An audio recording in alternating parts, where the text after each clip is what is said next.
Në Big Brother Kosova, tensioni dhe aludimet janë pjesë e përditshme e lojës, dhe ajo që po ndodhte mes Klodit, Labinotit dhe Albanës ishte shembull i qartë i dinamikës komplekse që krijohet brenda shtëpisë.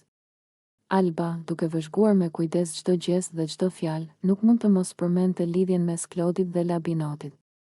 Ajo nuk e tha me zemër keqdashëse, por e shprehu mendimin e saj si një perceptim mbi sjelljen e tyre, duket sikur janë shok shumë të ngushtë ose po luajnë ndonjë skem bashkë. Nuk e di nëse ka diçka më tepër, por nuk duket rastësi. Të tjerët në shtëpi ndjenin tensionin e fjalëve të Albanës. Një diskutim i thjesht mund të kthehej në thashetheme dhe aludime.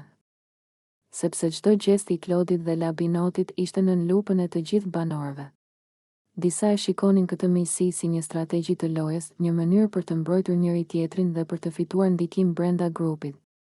Të tjerë ndjenin një farë dyshimi, duke i interpretuar marrëdhëniet në mënyra më personale dhe më të ndjeshme. Alba, me sinqeritetin dhe hapësinë që kishte, shprehu shqetësimet e saj, dhe mënyra se si formuloi ato fjalë krijoi një atmosferë të tensionuar.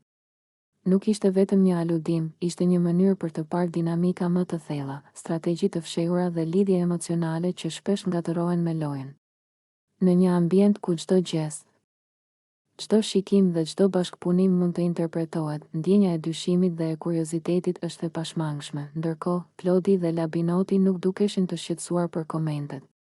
Ata vazhdonin të komunikonin dhe bashkëpunonin si më parë, duke treguar që miqësia ose strategjia e tyre ishte më e fortë se aludimet e të tjerëve. Megjithatë, secili fjalë dhe lëvizje e Albanës ngjalli debate të brendshme dhe biseda mes banorëve të tjerë.